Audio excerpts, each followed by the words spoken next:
party tonight! TV party tonight! Oh, we got nothing better to do than watch TV and have a couple of brews. Don't want to talk about anything else! We don't want to know! We're dedicated To our favorite shows! Oh, my circuits! Everybody loves Hypnotoad! Scary dog! Blurson at Blursball! Futurama! Good evening. You are listening to a Radulich Broadcasting Premier Podcast TV Party Tonight. I'm your host, the mandated reporter, and frankly, I'm mortified, Mr. Mark Radulich. And our favorite show this evening is The Cuphead Show, brought to you by the good people at Netflix Animation, King Features Syndicate. It's a syndicate, yo. And Studio MDHR. And here to push me in the pool and take over like the NWO is Alexis Hejna. How do you do, madam? Really, the NWO? That's what you're comparing me to this time. We are taking over.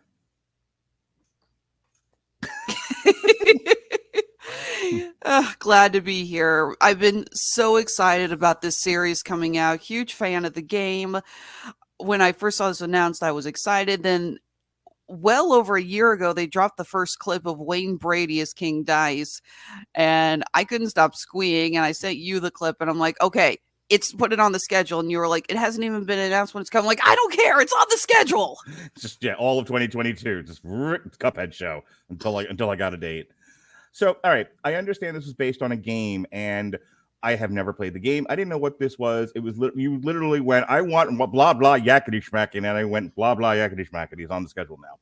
However, my son, who his enthusiasm for this show and the game, and he's never played it either, but he's watched a whole bunch of Let's Plays for it. I almost made him host this. I was like, yeah, I'm not doing this anymore. You're in charge. You talk to Alexis. So, but no, I can do that to you. But yeah, he told me all about the game, but I want to hear from you. Tell me about this game. So this game got a lot of word when it was first being developed because it was coming from a very small company, Studio MDHR, which essentially is these two brothers in Canada. They started this game from the ground up. This was not a major corporation game. It was very independent, with one of the brothers, who was a previous graphic designer, actually hand drawing the animations and painting the backgrounds in watercolor and Photoshop. I remember seeing a long time before this game ever came out, seeing all of these news clips on geek boards about, it's like, wow, keep an eye out when this comes out because it's going to be really cool. And I was very intrigued, not only because I love seeing independent games like this really come out and get their own, but I'm being the animation guru that I am. I saw the homages to classic Fleischer style animation in this, and I was extremely intrigued. So when the game came out, yes, I really got into it. Was this like an Xbox, PlayStation type deal, or it was download only for the longest time? But like on traditional gaming consoles, not like on an app and on your phone or something. Oh, no. I think you could get it on PC, but I think Xbox was the most popular download for it. Okay. But I just could not get over how gorgeous this game was. It's also a lot of fun, and it's not easy. This is actually an extremely hard game. It is like rage-inducing hard. It's funny you mentioned that because I asked my son, I was like, do you want me to try to get you the game for your Switch? And he was like, I honestly don't think that would be a good idea. It seems like it's really hard. Like, your son would throw his Switch through the TV. Yeah, okay. Thank you for the warning then. That'll be off the list. No, but but the thing is that it's also the platform itself is easy because most people, when they play video games like Legend of Zelda and such, there's a lot of going back and forth, and there's puzzles, and you got to really figure this out. Cuphead comes in two forms. It's either run and gun, which is get from point A to point B without dying. Are we talking like a side scroller or more of like a Halo, Call of Duty kind of a thing? Side scroller. Okay. Or it's a boss fight. Those are literally the only two levels in the game. You're either side scroller, get from point A to point B, or kill this boss. Gotcha. And all of the characters are inspired from Fleischer animation style, very rubber hose. And again, it's so much fun. It's stupid hard, but it is so cool and it's so much fun. And I love looking at stuff from the game. I love reading about it. And I was really excited when the show got announced because, like, okay, so you're taking this game, which has its roots in Fleischer animation, and now you're going to translate that. So we're going to see a show that pays homage to Fleischer animation. That's going to be awesome. Okay, so they made the show. It came out on February 18th. Mm-hmm. And you, when we were talking before we went to air, you're like, hey, I have a whole lot of notes here and things I need to talk about, kind of informing my viewing of this, because I really went in like tabula rasa. It was like, it's something she wants to watch. I can watch it. Thank God it's Y7. I can watch this with my kids. And I honestly, I'm curious to see what all went through your head while you were watching this and what kind of things you wanted to talk about. Because for me, it was, it's an adorable little show. It has that zany sensibility about it, but beyond that, I was like, I'm going to struggle to find stuff to talk about here because it's okay. But for me, there was no wow factor. There was nothing I could really sink my teeth into. But for you, you were like, I have charts and diagrams and I have all kinds of things I need to talk about. So the floor is yours, madam. What are we talking about here? I cannot get over how much I loved how the animation in this show pays homage to classic 1920s rubber hose. And I'm going to keep saying Fleischer animation, but for the record, there's several parts of this that I think also pay homage to early Disney and Warner Brothers. I mean, we actually have a segment in, I think it's the 6th episode, that pays homage to the skeleton dance, one of the earliest and most iconic of Disney shorts. I mean, there are multiple scenes that actually do. It's supposed to look like what's called tabletop animation. What is what exactly? Tabletop animation was a technique that was primarily used again by Fleischer, and I think the number one cartoon that you can see this in is an old cartoon called Popeye the Sailor meets Sinbad the Sailor. I'm actually vaguely aware of that. What they would do was they would construct a 3D background, like out of clay and stuff, put it on its side, put a glass pane on top of it, and then put the cells of the animation on that glass pane. So it looks like the characters are moving through a 3D background.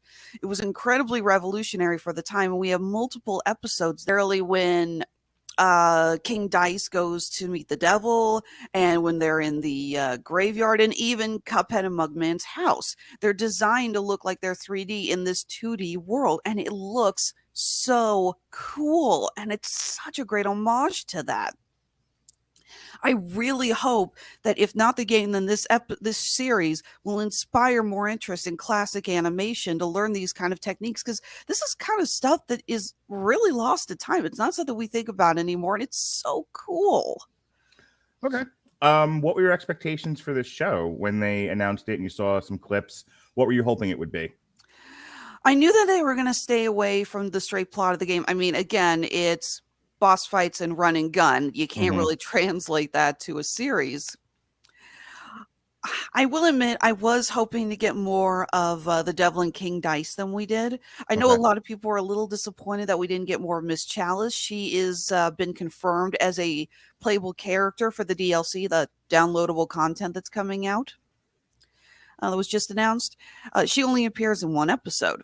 Right. But very much to the chagrin of both my kids, who were like, especially my daughter. My daughter's big complaints: not enough Miss Chalice and no mermaid. Like, she was like flip the table angry that there was no mermaid character in this. Well, the other thing is that they've announced that there's actually like 33 episodes. They're going to do 11 show increments in different times. So we're going to get another 11 episodes in the near future. I don't know when. They haven't announced it. Hopefully, if I had to guess, I would say before the beginning of the fall, we'll probably get it. I mean, if everything's done and they're just trying to wait time, what was it? He-Man, they did in July, and then they did the next set in November, I think it was. Something like that. Yeah. So figure 4 or 5 months apart. Something, yeah. So I know we're gonna get that, and I know we're gonna get more of the villains from the games. I mean, the mermaid, it's either Calamari or Calamari. That's obviously the joke. Yeah, and she does appear in the opening credits. And I know that we're gonna get more villains because aside from King Dice and the Devil, the only two other characters from the game, the villains, are Ribby and Croaks, the frogs, who I'm just going to say I think was one of the weaker episodes. My son was so funny about that. Because every time something from the game appeared, he would get up and be like, and now let me explain who these people are. And I'm like, I'm watching this with one eye, and the other eye is focused on trying to get Blue Cross Blue Shield to pay my X-ray bill from last year. Like, that's what I mean. My kids were totally into this. They thought it was fantastic. And I had to hear about every element of this show that they could remember from the game that they saw. And meanwhile, and I'm like this is one of those old man moments for me where I'm utterly lost at what I'm watching. Like, okay, it's fine. And also the Root Pack were from the game. I could be wrong. I think they were one of the first bosses actually that you face. Okay, who are the Root Pack again? The walking, talking vegetables. Oh yeah, I was having serious Pinky and the Brain vibes from that. Brain Acres is where we belong. That'll do, Carrot. The zombie eggplant, I think it was, where he animates a whole bunch of eggplants and they go and attack people in the grocery store, and they get run over by the grocery cart. The guy steps on them. So good. I was totally thinking about that during that episode. Yeah, no, and I really like how they brought them up because again, it's a boss fight. The potato hurls dirt clods and earthworms at you, and the onion cries, and you have to avoid the droplets from his tears. And the carrot actually summons floating carrots and it's a joke because he has a third eye that he shoots rays out of. That's why I was thinking X-rays, because carrots are good for your eyes. But obviously that's not going to work for the series. So I like what they did with that. And again, it's a classic setup. It's like, hey, I trust you. I shouldn't have trusted you.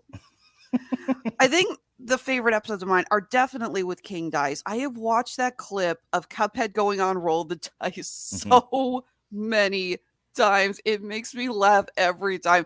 I'm a huge Wayne Brady fan, been a huge fan of him ever since he was on Whose Line Is It Anyway? When I heard he was doing the role, I was ecstatic. I really thought he captured, especially since King Dice in the games is very heavily based on Cab Calloway. Okay. His style and movement is very inspired by Minnie the Moocher. So the idea of, I was like, oh my God, yes, Brady's going to get this totally. And he's so suave and so slimy. And the episode's just so funny that the Cuphead has no idea how badly he's losing. And then Dice is figuratively pulling his hair out, trying to get him to win. So the first episode kind of sets the tone for the rest of the show. I'm not going to read the whole plot synopsis, but the sum of total of this is there's a devil who collects souls, and he set up a carnival game in order to do that. They end up busting the carnival game and setting the souls free, but the devil is now on a mission to get Cuphead's soul, and that comes back around through several episodes, especially towards the end of season 1, I guess we're going to call it. And one of the things that my son mentioned to me is that over the course of these episodes, he wished there was more interaction with the devil. Like he wanted them to come back to that more often. And I wanted to get your opinion about that. One, what did you think of the first episode? And and did the stuff with the devil come out of the game? That sort of thing. Like how much of the plot of these episodes was dependent on the game, and how much of it was an invention of the writers? Well, the main plot of the game actually does revolve around the devil. The opening prologue to the game is that Cuphead and Mugman end up on the wrong side of the tracks one day and wander into the devil's casino. They ended up in Detroit? What do you mean by the wrong side of the tracks? It's literally the line from the game. They end up on the wrong side of the track. It's a cliche line that gets the point across. I got it. Oh God, we're in that dark alley I once wandered into in New Orleans. So they're on a winning streak, and then the devil shows up and says, how about one more round? If you win, you get all the loot in my casino, but if I win, I get your souls. And Cuphead is too blinded by rich. He goes, hell yeah, throws the dice, and they lose. Right. So Cuphead and Mugman are about to lose their souls to the devil, and they say, oh, please, there must be something else we can do. Can I ask a question? Do they get into a fiddle battle with him? No. No? All right. No Thanks. fiddle battle. Oh, phooey. No, the devil says, all right, I'll make you a deal. I've got all these outstanding contracts for people's souls. Go collect them, and I will spare you. You can pay your debt to me. And that's the boss fights. The bosses are all the people who also owe there's a lot of people in Equal Isle who lost their souls to the devil. That tends to happen. And so that's the boss fights, is them going to fight these guys. So they changed that to a carnival. But yes, the devil is the main antagonist of the games. Okay. So it does work. They changed, like I said, they changed it around so they're not fighting for the devil. Now the devil is on this mission to get Cuphead's soul because Cuphead played the game and lost. And I do love that how he's just winning until Mugman accidentally screws him up. So it's a funny first episode. I didn't start really paying that close attention until the second episode. So some of the stuff with the devil was a little lost on me, and I had to go back and read about it. But as far as like the animation style and everything, yeah, I know you keep saying Fleischer. Obviously you're not wrong, but it also, I think, had a very Tex Avery aesthetic to it. You know, there's no rules, there's no physics. It's whatever we can do as a gag. It's plot motivated. You know, there's definitely and these are, I think, 15-minute shorts at best. Everything is moved forward by a desire to get from point A to point B. It's not more traditional like Looney Tunes type shorts where it's just 7 minutes of gags and characters antagonizing one another. Like, there is a story in each one of these, which kept me interested. Because again, I wasn't sure what kind of format this was going to be. And it's every episode they get into some sort of misadventure and have to fix it. Though there is one, and it kind of reminded me of, I think this is the next one with the baby. It kind of reminded me of those Roger Rabbit shorts we did when we, I can't remember. I guess it was one of the Looney Tunes shows where at the end of it, we went and we did some Roger Rabbit stuff where that one was a collection of gags. And that's episode 2. Pretty much. I'm not going to lie. The baby bottle was featured heavily in the advertising. And I was kind of worried at first that they had added him as a new character through the whole series. And we were going to get multiple episodes of, we got to deal with baby. So I'm kind of glad that he was just in one episode. Yeah. And it is a very classic setup. Someone shows, it's like, we got to watch the baby. Oh, what do you know? The baby is from hell. Yeah, I was thinking about that. We had the conversation about Uncharted where, it seems like people watch old movies and they think they can write ones just as good, if not better, and they miss the point of those movies. And I'm watching that, and all I can think about is Easter eggs. But what cracked me up about Easter eggs was like this hillbilly child, who was clearly neglected, who had a gun on him. That's all hilarious crap to me. Like, there was I want an Easter egg. I want an Easter egg. It's very popular around my house around Easter. I share it on Facebook every Easter. Yeah. Whereas, and this is going to sound like it's a quibble. It's something to talk about because we're spending an hour talking about this. But it occurred to me, like, I don't know why this baby is so bad. It's adorable. Like, it's like someone saw the old episodes, the old shorts of a baby, like Cicero, most recently from the new Looney Tunes cartoons, where we don't know why Cicero is the way he is either. He just is, and he's utterly destructive. And so it was a lot of that same thing. What sells it in this episode is one, Mugman and Cuphead's reaction to it. They have some really funny reactions, wild takes and whatnot. But also, the baby's expression never changes. He couldn't be happier to just destroy something. And it's always that one tooth out, kind of a high half-cocked grin. He's like, and dumps a piano on your head or something. Oh my God, yeah. When he throws the dresser at them, I died laughing. It was just like, okay, that was random. Yeah, it definitely felt like in a writer's room. They were like, how can we take the trope of the destructive baby and make it even funnier? And it was like, just up the gags. Make the gags utterly absurd and even more destructive is the only thing I've got there. Totally. To the point that when Elder Kettle's helping them try to get rid of the baby, he's got an axe. I was like, I think I actually blurted out, well, this got dark in a hurry. My kids are crying. They were laughing so hard. No, that was really good. And I do agree with your son. I do kind of wish we'd gotten more of the devil. I said before, I really do want more of King Dice. And I probably could have taken more of Miss Chalice, but again, I think they're setting up for more. Yeah. They don't want to do too much at the beginning. And yeah, not every episode is going to revolve around that. So they experimented with what they got. We had a couple of episodes with other villains, like I said, the Root Pack and Ribby and Croaks. And we had a couple of episodes that were just, well, I don't want to call them slice of life, but it was just the Cups and Elder Kettle at home. And a little zaniness ensues. Like, you have a fairly simple episode near the end where the boys are mourning the death of their pet earthworm, but Elder Kettle hears them talking and he thinks they're talking about getting rid of him. Oh my God, that episode broke my heart. I'm like, this poor man. And that's the thing I wanted to touch on real quick is obviously they wrote it with a lot of care towards people who play the games.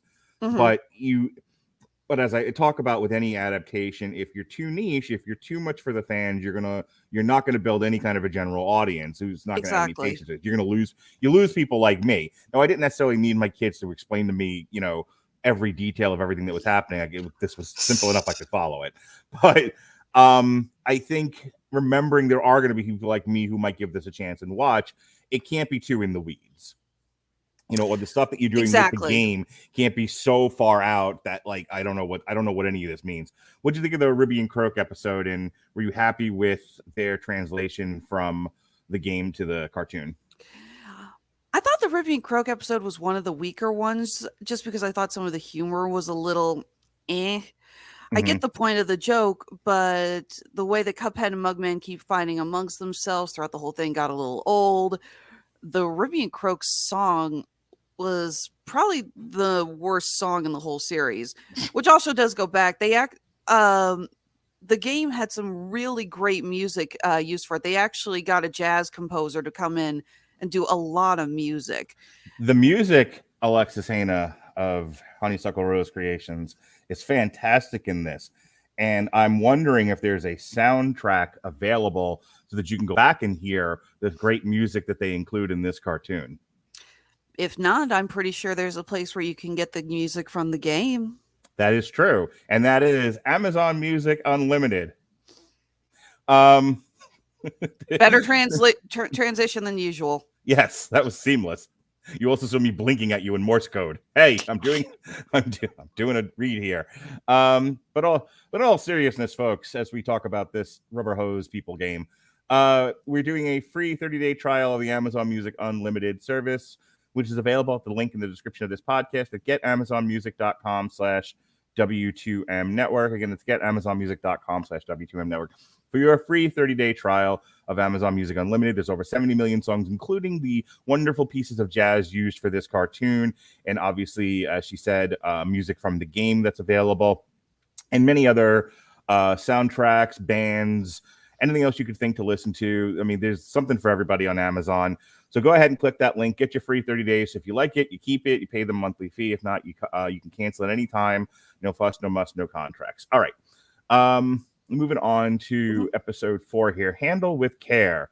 I don't remember this one. This is the one where Bugman's handle breaks off. Yeah, I love this episode. This is great. This was because and it was one of those one of those really concrete things about me at times where I'm just like, I don't understand why they're cups. Why do they have to be cups? Just accept that they're cups, okay? That's what they went with. They could have been anything. They chose cup. I get it. But, there's very much me like, well, if they're cups, shouldn't they do stuff about it? And one of the things I really like about this show, and this is an episode that definitely wades into all of that, is making use of the fact that they are cups. It's not just a funny animation design. There are times where they actually drink themselves, or they, or you see the milk in the cup spill out a little bit. Yeah, things like that. And then here they talk about their handles breaking, and if I remember correctly, you'll correct me if I'm wrong, Elder Kettle is just telling them, oh, everyone's handle breaks off, and it's like a metaphor for puberty. I died. I was like, this is fantastic. What a great use of this animation style and a fun thing to do for a plot for 15 minutes. I thought this was great. I do like that they actually used it. You have repeated shots of them grabbing each other, or someone picking them up by their handles. Oh my god, in the baby episode, you have a where he breaks the baby breaks the goldfish bowl, and Cuphead actually puts the goldfish in his head, Right. and we never see that fish again. It was good stuff. I'm glad that like they don't create this world where you have walking, talking plates and dishes and teacups and whatnot, and then do nothing with it. Like they absolutely leaned into that, which I think is effective storytelling. Absolutely. No, that was really good. And oh god, the scene where Mugman is walking down the street dressed as a bride because he can't think of any other way to hide that his handle has gone in to wear a veil. I do also like their interactions with Porkrind, who was a character in the game. He wasn't he was an NPC, but he was who you went to get upgrades for your weapons and stuff. He was the merchant. Yeah. So I do like that they. Yeah, so I'm glad that they gave him a much more larger role. I love the episode where it's clear that he deals with black market. That character, the big pig guy. Yeah, that's Porkrind. Right. Okay, and then he like sends them on a quest. And it was just to get them out of the store, and then they actually come back with a big egg or something. Yeah, and he's like, I didn't want you to go to it's like they're like, you sent us to Mount Eruptus. No, I sent you to Mount Eruptus cleaners.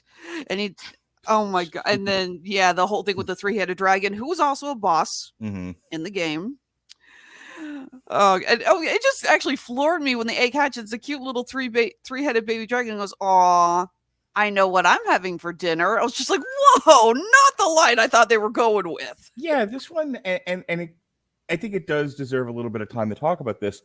They clearly kept in mind that children are going to watch this. They obviously got a Y7 rating for a reason. But boy, this takes me back to like the old school Bugs Bunny, Warner Brothers, Looney Tunes cartoons, of where there is something there for the adults. It's general audience, but they're not pandering to children in any way, shape, or form. Like this is clearly a juvenile show, but they know adults are going to be watching because adults played the game, and they're not afraid to. I'm going to say the phrase, but it hurts my soul to do it. They're not afraid to go there for the purposes of entertaining the adults who they know are watching, and so it really is the best kind of general audience show for that in that way. It's actually interesting that you bring that up because when we talked about the Looney Tunes shorts, the new Looney Tunes cartoons on HBO Max, one of the things we talked about was how they are obviously using a very rubber hose, Bob Clampett inspired style, but it gets a little out of control sometimes. There's a lot of episodes we talk about how we felt that they needed to rein in and control the animation a bit more. I feel that Cuphead actually controls that animation better.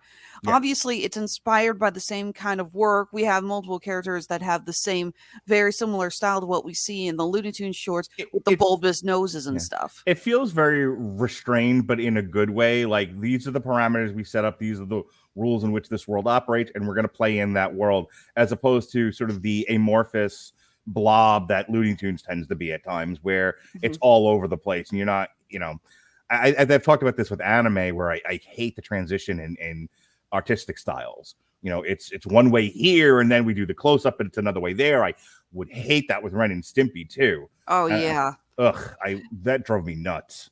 Yeah. So I can't believe I'm saying this, but I actually think Cuphead has better animation than the new Looney Tunes cartoons. No, I would absolutely agree with you. It's definitely richer and more dynamic, I think, than Looney Tunes. Yeah, but like I said, I feel that they have a stronger aesthetic, and they stay with the aesthetic. It doesn't feel as experimental as Looney Tunes does, which I'm not going to lie. For something as iconic as the Looney Tunes shorts, you don't want it to be that experimental. You want to have it a little bit more under control. Right. Episode 5 is Roll the Dice. I don't remember this one. Tell me about this one. What'd you think of it? That's the one that Cuphead is on the show with King Dice. That's my favorite episode. We'll talk about it. Like I said, I don't know why, but I love it when villains who are always in control just completely start to lose control and are having the hardest time maintaining their cool. That's a trope that always makes me laugh. And yeah, the fact that, he puts Cuphead on the show to get his soul for the devil, and he gives him Twinkle Twinkle Little Stars, a song he's got to guess, and even that Cuphead gets wrong. I was gonna say that's a throwback to the xylophone bit from Looney Tunes, where they rig the xylophone to blow when it goes da da da da da da da da da, and they hear and Bugs. Oh, those endearing young charms. Yeah. Yeah, and then he always hits the wrong note, and and it's finally the villain is just like, no, like this, dun dun dun dun dun, boom. Yeah, every classic trope time. Yeah, so it's a throwback to that. Which now that I say that out loud, and we've probably said it already, but I'll repeat it again. Clearly, the writers of this show have watched a cartoon or two in their time. Oh, sure. And a lot of that informs it here, but this is not coming across like a blatant homage or or just plain old ripoff of classic cartoon tropes, whereas they're informing the things, but they're playing with them in a way that's fresh and inventive. Like I said, I got that it was the xylophone thing, but that's not readily apparent in the show. Exactly. And yeah, Cuphead and King Dice's interactions are so funny. Again, you can tell that King Dice has never had a problem. The show is disgustingly easy as a method for the devil to get souls. Not me, but no one gets that. Yeah. Huh? I'm sorry. I'm on a Daffy Duck thing, and I just want to yell out, "Not me, you slop artist." But again, it's so funny because this is obviously the first time that Dice has had to deal with a contestant who just is not working out. And he's like, I've made it so easy for you. Why is this still failing? Right. Again, I love that trope. How could you be this dense? Yeah. God. Even just little bits like he calls a helpline from Mugman, and Mugman freezes, and King Dice goes, well, it appears that your helpline is frozen in terror. Just the way he says that line just floors me. All right, episode 6, Ghosts Ain't Real. After watching a zombie movie, Cuphead and Mugman decided to take a shortcut through a cemetery.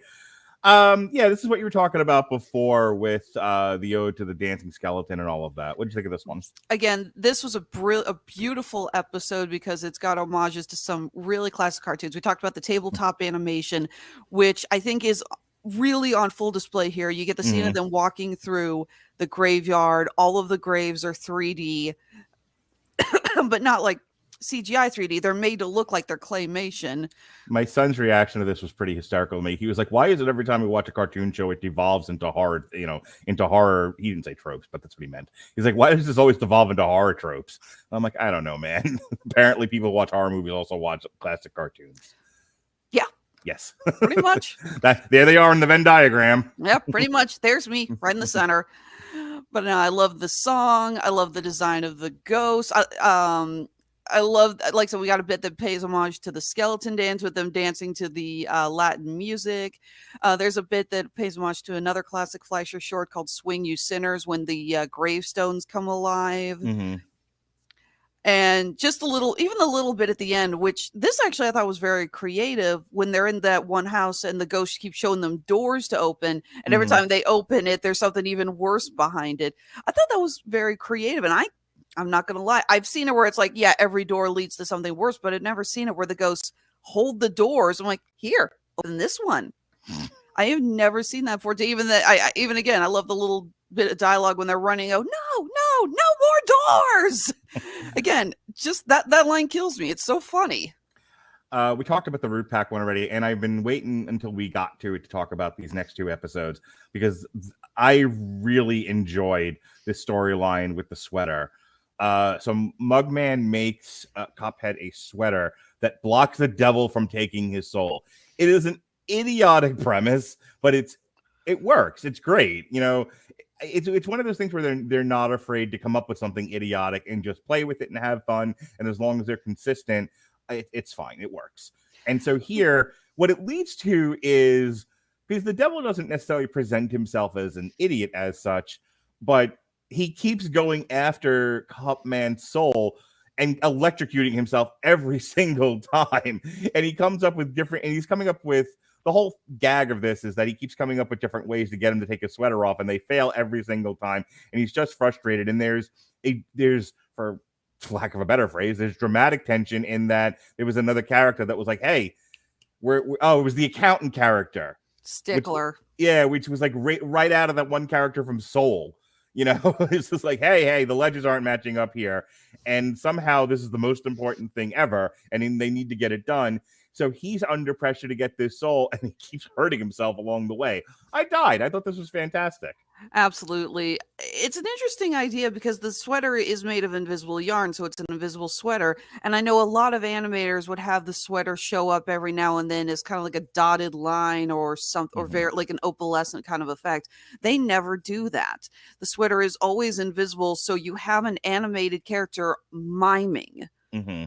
And again, that's not something that a lot of animators do, but I think it works to this style to have them do that instead of having it occasionally show up. And I do like the creativity that the devil does about trying to get them to take the sweater off, to the point that he knows that Cuphead loves hot dogs, and he tries to sell or give him a free hot dog, and the hot dog actually has writing on it. It's like, one bite will unleash a month of sweater eating moths. So I was like, that's actually really creative. so yeah, I love it. And yes, just how he constantly shows like, give me the sweater, shock, give me the sweater, shock. All right, so we got 3 more left here. Dangerous Mugman. Cuphead and Mugman burst into Pork Rind shop to play a Dirk Dangerous pinball game. Annoyed by the noise, Pork Rind convinces them to get a pack. Oh, okay, we talked about this already. Yeah. So we'll move on to the next one. Dirt Nap. Elder Kettle. Okay. We talked about that one too. Yeah, I was just, I want to talk about it a little bit more. You know, again, what I like about the writing of this show is that they're not afraid to deal with some adult-ish themes, but deal with them in a juvenile enough way. The kids get it, everyone gets it. It's not necessarily stupid, but you know, they remember what they are, and they're like, how can we take something that's serious? You know, an old man who feels like his children doesn't love him and want to put him in a home, and deal with that in a way, you know, and deal with that in this format so that it's still funny. And whether this was the intention or not, I actually felt bad for Elder Kettle. I legitimately was like, oh, this is all this, like, I was more invested in this episode than I was in the previous ones where it's just, you know, zany happenings, because there was an actual thing they're dealing with that's emotional. And so I know for a lot of people that maybe that might not have been their favorite episode, but it was for me. I actually like, oh, there's something here. There's actually something for me that's beyond just a visual experience of, you know, stuff blowing up and pianos falling on people's heads. So I really liked it. It was very cute. Again, it's a classic trope, the misunderstanding, but it's still well done. Elder Kettle was not a playable character in the game either. He showed up occasionally to give a little advice to the Cups. So I do like how they've built up his character for this. Thought he was really funny. He has a great line in the Root Down episode where, you know, because you think like he's just caring for these vegetables because he's a kindly old man. He's like, nope, we're making stew. Great. And all the vegetables are like, oh no, and run off. I love his bit in the baby episode where he comes back and it was like, door off his hinges, piano on fire, glass on the floor, dresser thrown through the wall, more fire. Yeah, boys will be boys. Perfect. I love that. All right, wake me up when there's a real problem. All right, and then this last one here, and then we will start to get out of here. In Charm's Way. Oh yeah. So my daughter, big surprise, loved this episode because Miss Chalice was there. So Miss Chalice reminded me, I don't know how much Family Guy you watch, but she reminded me of the one of Stewie's girlfriend's character, the little blonde actress. I can't remember her name to save my life. Olivia? Oh, yeah, Olivia. She reminded me of the Olivia character. Similar, I can see that. Similar characterizations. What'd you think of this episode? I was kind of surprised that we only got Miss Chalice for one episode. But again, I have to keep reminding myself we're going to get more episodes. And hopefully we will get more of Miss Chalice in the second increment. What is she in the game? Okay, this is where things are kind of weird. So there's a character in the game called called Miss Chalice, but she's not playable. She's a ghost. She's like an angel. She looks like an angel. She's got a halo above her head. And there's 3 levels where she has gone into a crypt, a mausoleum, to apparently look for an extra superpower to help the Cups. And she gets trapped, and you have to stop all of these ghosts from getting to her. And when she's saved, she will give you a new superpower. And this happens 3 times throughout. But they confirmed in the downloadable content that's coming out that she's going to be a new playable character. But we haven't seen her played yet. And it's very interesting when she turns into the ghost at the end. So it's like, wait, so you're saying that the Miss Chalice from the downloadable content was the same ghostly Miss Chalice from the first one, and is this going to be a new power, a superpower that she has? Mm-hmm. Again, it's not. It hasn't been answered yet. It leaves a lot of questions, and I'm very intrigued to see how they go with it, both in the new downloadable content and with the next increment of episodes. Well, I'll tell you what, Alexis, I very much enjoyed this. I enjoyed the experience of watching it with my kids. We had a fun conversation. The writing is pretty good, but no, nothing is perfect. It can always be better. Even, when we talk Oscar baits, we thought, hey, the writing here could be shaped up a little bit better. And do you know of a product that helps you with your writing? Like when you're sitting there at your computer and you're making your Scrabble tiles and your Monopoly earrings and whatnot, and you have to write descriptions. You have to write descriptions, Alexis, to tell the people what these things are so they want to buy them and put them on their faces and stuff. And do you know what kind of product would help you write descriptions better and more effective to make those sales? Why don't you tell them so I can have a drink? Fantastic. Those products that we are referring to are Grammarly. For you listeners of TV Party Tonight, Grammarly is offering a free download of the Grammarly software. Grammarly's AI-powered products help people communicate more effectively. Grammarly helps write mistake-free on Gmail, Facebook, Twitter, LinkedIn, and nearly anywhere else you write on the web. Grammarly corrects hundreds of grammar, punctuation, and spelling mistakes while also catching contextual errors, improving your vocabulary, and suggesting style improvements. To download Grammarly today, go to getgrammarly.com/W2M Network. Again, that's getgrammarly.com/W2M Network to download Grammarly for free. Well, I think we got it, but in case we don't, is there anything else you wanted to talk about before we close for the evening? I think I've said everything I need to say. Again, I warned you I was going to come in with my soapbox and my lectern. Okay. And again, this... You didn't bang a shoe. I'm very disappointed. I didn't what? You bang a shoe. Have you not heard of the infamous Khrushchev at the UN where he's banging a shoe on the table, screaming he's going to bury the United States without firing a single shot? Right. Yeah. Yes. So now whenever somebody is angrily animated, I go right to Khrushchev banging a shoe. Well, I'm not wearing shoes right now, but I'll make sure to bring them next time. Actually, no, I'm sitting at a glass table. I bang a shoe, I'm probably going to break this thing. Well, you're also not particularly angry about this, as near as I can tell. The impression I thought was like you didn't like this, or it didn't do what you wanted it to. But it sounds like after talking to you for 40 minutes that it absolutely lived up to expectations. It did very much. I really, really like this. There's several episodes that I've watched multiple times over. Mm-hmm. I've got clips of the Devil's Song, Cuphead's interaction with King Dice, and the Ghosts on YouTube, and I've been rewatching them. I just love those little bits of the show. All right, I highly recommend this. I know what I want to ask you, and this is where your real life and professional expertise actually come into play.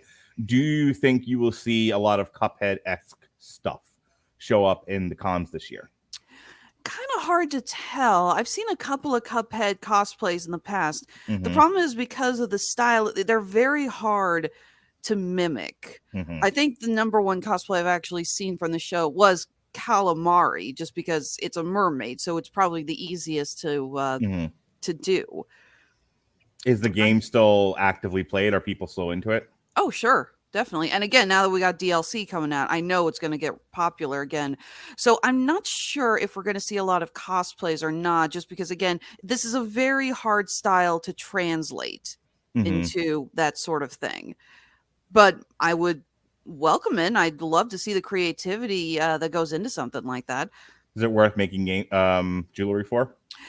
Possibly. I'm thinking about what I want to do. I don't want to just put pictures of Cuphead and Mugman on my earrings, obviously. I've never done something like that. I always want to do something. My personal statement is, if I can't come up with a new way to do it that someone else hasn't done, I'm not doing it. Sure.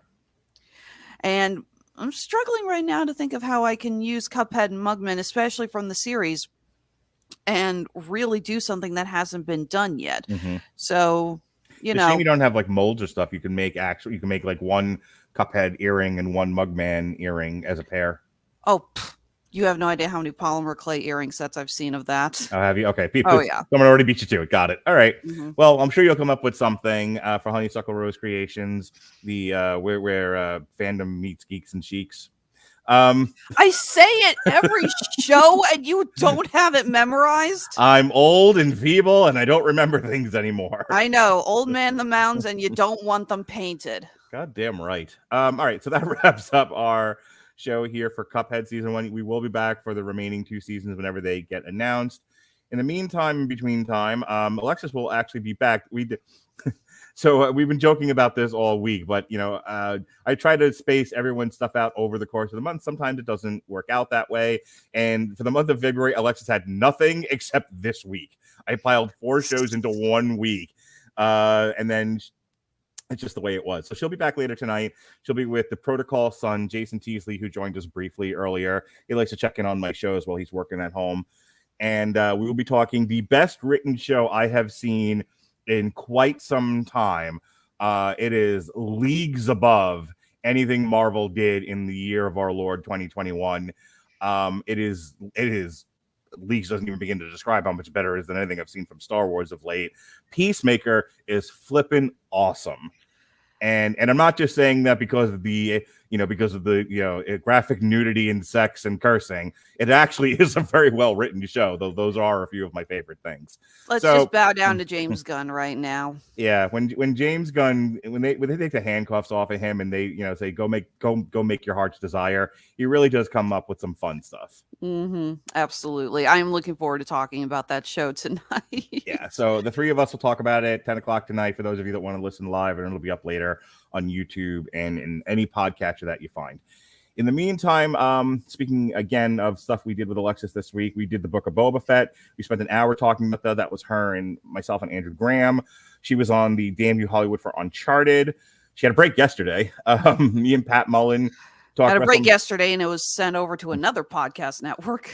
So your husband must be ready to like get a hobby or something, ships in a bottle, go to a bar or something. He's actually fine now that I've moved my camera over, because before it was a case of whenever I recorded, he couldn't walk behind me because he didn't want to be on camera. So now it's like, okay, I'm over in the corner. You're not going to be on camera. It's like, okay, do whatever you want. Gotcha. Pat and I spent 2 hours talking about the end of the Monday Night War and the environment in which WrestleMania 17 existed. So that's why that one show was like 2-hour conversation, because we had to do a single solitary hour on the death of pro wrestling outside of WWE in 2020 and 2021. 2000 and 2001. And then the evening, myself and Robert Cooper and Jesse Starcher reviewed the best album of this year. For those of you who are into heavy metal, this truly is just a rich, wonderful, well-orchestrated heavy metal album. Amorphous from Finland. They put out Halo. All the nerds agree. It's just the best. It's the best thing we've reviewed so far in terms of pure musicianship. So we talked about that last night.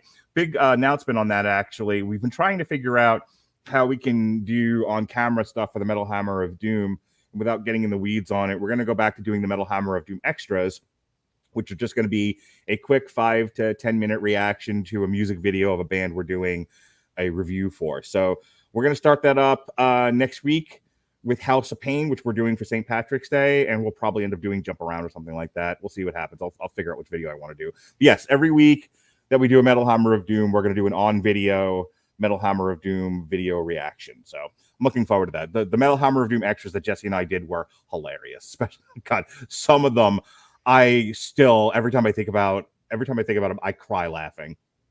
The one we did for Heaven Shall Burn, it was like an African student film. I couldn't breathe. We were laughing so hard. It was so. I know you're not a big metal fan, but if you've seen us put the link up, go watch the video. The video by itself is worth it. It's so funny. Anyway, moving on. And then this was a rescheduled show. We were supposed to do it Sunday, but I lost power. Something in the neighborhood went down, and it took 12 hours then to get it back up again. And by that point, I was done. I didn't feel like recording anymore. So last night, myself and Jason Teasley continued our celebration of Black cinema by looking at 3 Spike Lee movies: Do the Right Thing, Malcolm X, and his remake of the Korean film Old Boy. I still love how you were reacting about it. It's like, this is an unpleasant movie. I'm like, it's supposed to be unpleasant. It's Old Boy. I don't know what the fuck Old Boy is. I didn't know what it was when I went before I watched it. He was like, watch Old Boy. And I'm like, yes, master. I literally had no clue what this was. And so I said, be thankful you didn't have to watch the octopus scene from the original. Yeah, tell me you've heard about that. No. That's why when you wrote that, I was like, I don't know what you're getting on my case for. I don't know what this is. All Jason told me was, I don't want to do Bamboozled. Let me pick one, which I'm mad about, by the way, because Bamboozled is awesome. Have you ever seen it? No, I haven't. No, in the original Old Boy, in the Korean one, he eats a live octopus. That's what I've been told since that conversation took place. Yeah, and I hate to say, it's like, I'm not like the big animal rights nut activist, but watching the octopus try to get out of the dude's mouth is pretty fucked up. I'll take your word for it. Anyway, yes, I watched Old Boy for the very first time. I didn't know anything about it going into it. I just knew Spike Lee directed it, which was The Assignment. We talked about that last night. We spent 40 minutes on Do the Right Thing. I could have done another hour on it. I love talking about that movie. Things I also love talking about. We're gonna have a re-air of our Everyone Loves a Bad Guy for The Wire from a few years ago. It's not 8 hours, I promise. I was gonna say, Mark Radulich talking about The Wire. Hope you got a pillow. Bring a sack lunch. We also did a re-air for the last Allegiant album that came out just in time from the new one. The prior was Apoptosis. The new one is Damnum or Get 'em Jit'em. And then we kick off Batman week. We got an Everyone Loves a Bad Guy for Batman coming up on Saturday. And then we also have an alternative commentary that myself and Robert Winfrey, whether he remembers it or not, are doing. For Chris Colbert versus Hector Luis Garcia on Showtime, which is now a WBA super featherweight eliminator. Batman week goes like this. We've got a re-airing of Batman Hush, a new review of Batman White Knight, the other half of our Long Road to Ruin we did of the old Batman movies, this time focusing on the two Tim Burton ones, the Dark Knight trilogy, the on trial for the animated Gotham by Gaslight, and the animated Dark Knight movies, Haunted Knight, the Long Road to Ruin we did for the first volume of the animated Batman the Animated Series, which I know is a big you're a big fan of. And then finally, we've got Gotham by Gaslight, the book, and a trivia show focusing on the legacy of Batman. So for all the Batman stuff coming up, since the Batman comes out a week from tomorrow, we've got a crap ton of Batman content coming your way. We're going to be so sick of Batman by the time this is done. It's a lot of Batman. Literally every Batman thing I've ever done goes up next week. There'll be no more after that. So they're done making. So Warner Brothers, you hear me? Rock Radulich, you're done making Batman stuff now. I've got no more content left. Looking forward to hosting the Tripped Up Trivia, where yes, the theme is everything Dark Knight. We're going to be talking the movies, the comic books, and the TV shows. Yeah, keep going. What else you got going on with yourself? Your other plugs. I was I'm sorry. Are we done with our plugs? And you want me to do my personal plugs? Yeah. Okay. All right. I hate to say I've been recording for you all week. I was like, wait, am I doing anything? Cuphead owes the devil his soul. I owe Mark Radulich my soul. All right. And yes, Honeysuckle Rose Creations, where fashion meets fandom at the intersection of geek and chic. Remember that, Mark. Got it. Fandoms and dirty cheiks. Got it. I don't get paid enough for this. All right. You don't get paid at all, as I keep reminding you. Yeah, I know. I'd like to change that. So would I. All right. So, yes, makers of handmade jewelry upcycled from old game pieces. You can find us on Etsy and Handmade at Amazon. Our shops are fully stocked, ready to go. You can always follow us on Facebook, Instagram, and Twitter. We are getting ready to start the convention circuit again. Really excited about that. We're going to be heading to the Lexington Comic and Toy Show.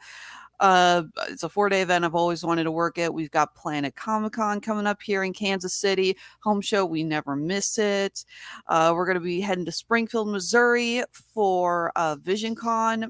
I hate to say it, I'd actually forgotten we were doing that one until I got an email. I'm like, oh yeah, I bought a table for that in 2020 and it got canceled, so I get a rollover. Holy Christ, are you still digging out of 2020 cons? Yeah. I have 2 shows this year that are 2020 cons, Vision Nice. Con and the Greater Austin Comic Con. Well, at least there's still digging to be had and not continued dirt on top of all of us. Pretty much. Hmm. Yeah. The problem was that last year, since when the vaccine came out, like within the first third of the year, we had a lot of conventions that were trying to get scheduled for 2021. So we had a ton of overlay, and there were several shows that unfortunately were not able to get in just because with everyone now trying to get their events scheduled, it was too hard. There was a lot. It's like there's too much going on this weekend, or the venue's already booked, or did you see the email about MegaCon that I sent you? I literally got that MegaCon email right as you sent that to me. Okay. He was like, I got it. I'm sorry, Mark. I'm not heading back to Orlando this year. I just didn't know I just wanted to see I didn't know if you were on their mailing list or not. So, in case you didn't get it. I'm on their mailing list, and yes, the amount of voice actors going to that one looks amazing. And that was why I sent it, because normally I don't necessarily like let me see how many cons I can send Alexis. I'm like, you run your own business, you're fine. I don't need to be involved. But I saw that one, and I'm like, you might actually care about this because there's all these voice actors on there. No, I really wish, but unfortunately, unless I can excuse myself for another trip to Disney World, which would be awesome, I am not going back to Orlando for a while. Gotcha. Sorry. The drive itself was torture. Fair enough. Yeah. Is that so? Are you just like to stay regional if you can help it and not transverse the United States? Usually my rule is 8-hour drive max, unless it's for a special event. There are sometimes if I'm traveling with another artist, we split the gas on that. That'll work. If I've got family on that part of the country, so I'm not spending on hotel, that'll work. Okay. Or like with MegaCon, I can do a vacation down there, and then it's like, oh, while I'm down here, let's also go to the con. All right, so 8 hours in any direction, unless there's special circumstances. Exactly. Understood. All right. Yeah, it's kind of hard to, when you're doing these spreadsheets and you're actually factoring in how much everything costs, when you get to a certain point, it's kind of hard to explain why you're spending so much. No, I get it. The expenditure outweighs the possible gain in sales. I get it. Makes sense. Exactly. All right. Anything else? Nope, that should do it. Like I said, looking forward to getting back on the road. Looking forward to the conventions. Be sure to check out our shops again on Etsy and Handmade at Amazon. Follow us on Facebook, Instagram, and Twitter. All right, folks. We'll see you next time. For Alexis, Hejna, I'm Mark Radulich. Be well, be safe, and behave.